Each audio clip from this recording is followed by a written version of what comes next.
Assalamualaikum warahmatullahi wabarakatuh. Perkenalkan, saya dari kelompok 3 yang beranggotakan saya sendiri, Bani Mulyadi sebagai moderator, dan juga rekan-rekan saya yang bernama Tiara Ilva Safitri dan Dewi Gustiani.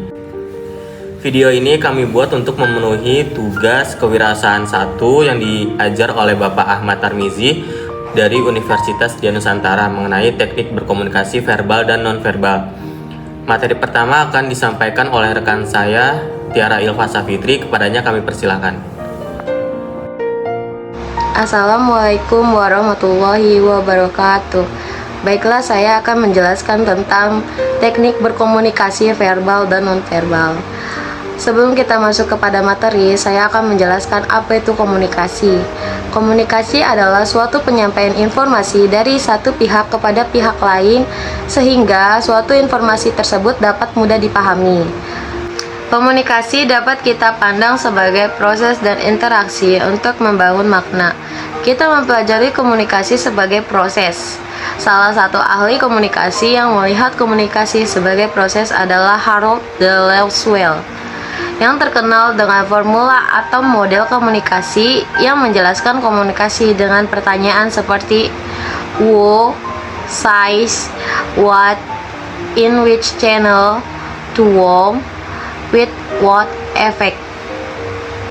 Ada beberapa model komunikasi yang menjelaskan proses komunikasi manusia, seperti model Shannon dan Weaver merupakan salah satu model awal yang menjelaskan fenomena komunikasi.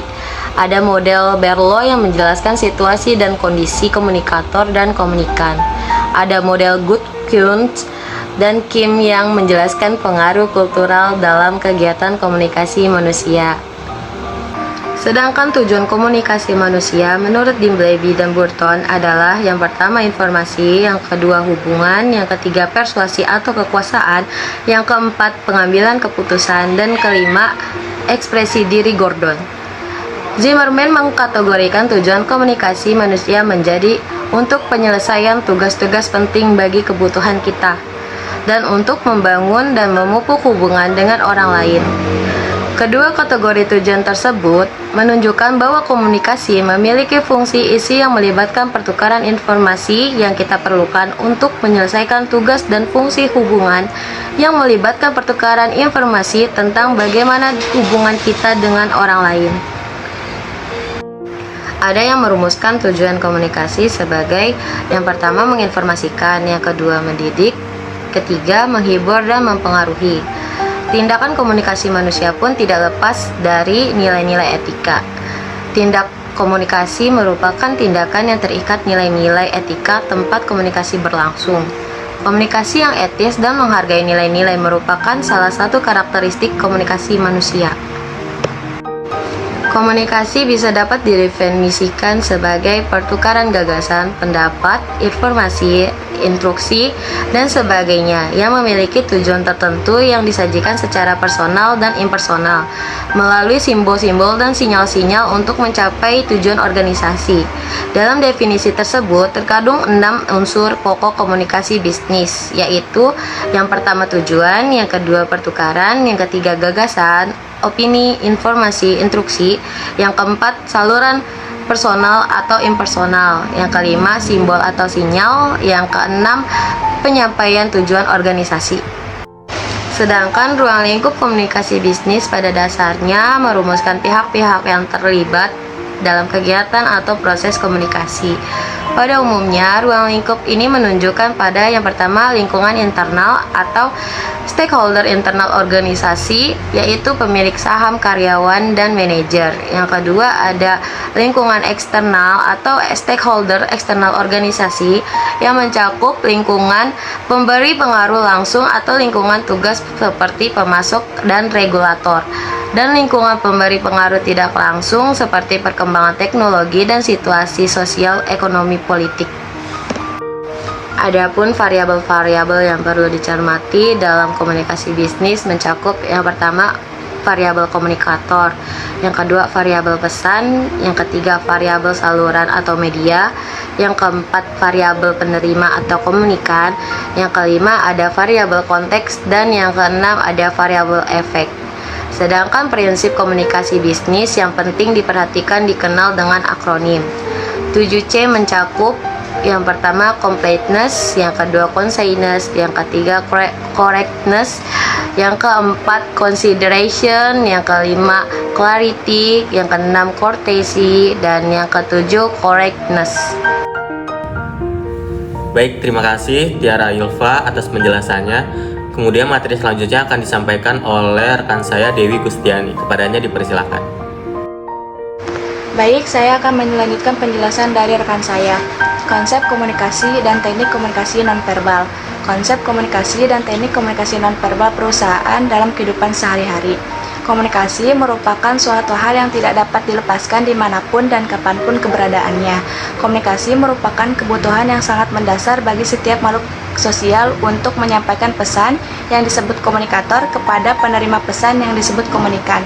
Komunikator dapat menyampaikan pesannya kepada komunikasi dengan menggunakan berbagai saluran media yang tepat, sesuai dengan target dan tujuan yang sudah ditentukan. Istilah komunikasi menurut Wikipedia merupakan suatu penyampaian komunikasi, informasi, pesan, ide, dan gagasan dari satu pihak kepada pihak lain agar terjadi saling mempengaruhi di antara keduanya. Sedangkan menurut beberapa ahli, pengertian komunikasi dapat dijabarkan sebagai berikut. Menurut Hofland Kelley 1953, komunikasi merupakan suatu proses seseorang komunikator menyampaikan stimulus dengan tujuan mengubah atau membentuk perilaku orang lain. Menurut Harold Laswell 1960, komunikasi pada dasarnya merupakan proses yang menjelaskan siapa, mengatakan apa, dan saluran apa kepada siapa. Brand Deruben 1988, komunikasi merupakan suatu proses melalui mana individu dan hubungannya dalam kelompok, organisasi, serta dalam masyarakat menciptakan dan mengirim ataupun menggunakan informasi untuk mengkoordinasikan lingkungannya dan orang lain. William J. Seller 1998, komunikasi adalah proses yang mana simbol verbal dan non-verbal dikirimkan dan diterima lalu diberikan arti. Keberlangsungan proses komunikasi tentunya melibatkan unsur-unsur atau elemen yang digunakan untuk mendukung suatu proses komunikasi, sehingga dapat berjalan dengan lancar. Unsur-unsur atau elemen komunikasi tersebut terdiri dari 1. Komunikator atau pengirim pesan, sender. Komunikator ini merupakan individu atau kelompok yang menyampaikan pesan kepada lawan. Komunikasi dalam proses komunikasi, komunikator ini disebut sebagai encoding atau pembuatan kode untuk aktivitas berkomunikasi yang menghasilkan pesan. 2. Pesan message. Pesan merupakan suatu yang disampaikan atau dikirim oleh pengirim pesan komunikator dan diterima oleh penerima pesan komunikan. Pesan ini dapat berupa lisan, verbal, dan non-verbal atau berupa tertulis.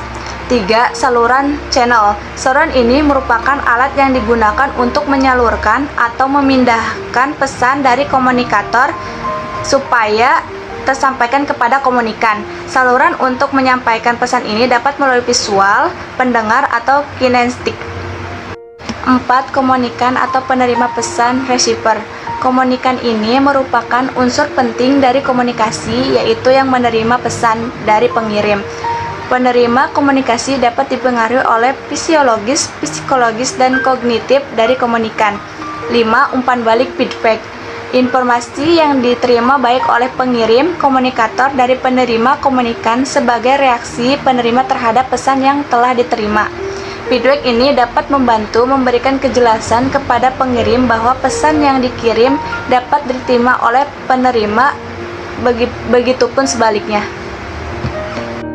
Jenis-jenis komunikasi. Untuk melakukan suatu komunikasi kepada pihak lain dapat berjalan dengan lancar untuk mencapai tujuan yang ingin dicapai. Apabila komunikasi verbal tidak efektif, maka komunikasi non-verbal dapat digunakan untuk mendukung suatu interaksi dalam proses komunikasi. 1. Komunikasi verbal. Komunikasi verbal ini merupakan bentuk komunikasi yang menggunakan tulisan atau lisan. Komunikasi ini membutuhkan alat berupa bahasa, lalu output bentuknya berupa ucapan dan tulisan kata-kata. Komunikasi verbal ini efektif dilakukan selama individu atau orang yang berbicara dengan tepat. Baik, terima kasih rekan Dewi atas penjelasannya. Selanjutnya, materi selanjutnya akan dijelaskan oleh saya sendiri. Komunikasi nonverbal. Komunikasi nonverbal ini merupakan proses komunikasi di mana pesan yang disampaikan tidak menggunakan kata-kata, tetapi menggunakan bahasa tubuh atau body language, gerak tubuh atau gestur, dan ekspresi wajah. Komunikasi nonverbal ini dianggap sebagai pelengkap dari komunikasi verbal karena dianggap lebih mudah dipahami dan melalui ekspresi yang tidak dapat dibohongi. Sehingga saat melakukan komunikasi lebih banyak menggabungkan kedua bentuk komunikasi tersebut. Sehingga dalam dunia bisnis banyak sekali perusahaan yang memanfaatkan komunikasi nonverbal ini mengembangkan bisnisnya. Contoh komunikasi nonverbal meliputi A. Ekspresi wajah. Melalui ekspresi wajah paling umum digunakan untuk melihat lawan bicara dalam menanggapi atau merespon lawan bicara. Misalnya dengan melakukan pemasaran produk atau jasa kepada konsumen, dapat dilihat berdasarkan ekspresi wajah terhadap produk atau jasa yang ditawarkan. B. Gestur. Gestur ini merupakan komunikasi yang sering digunakan dalam lingkungan kerja. Contoh gestur seperti menunjuk, melambaikan tangan, dan lainnya.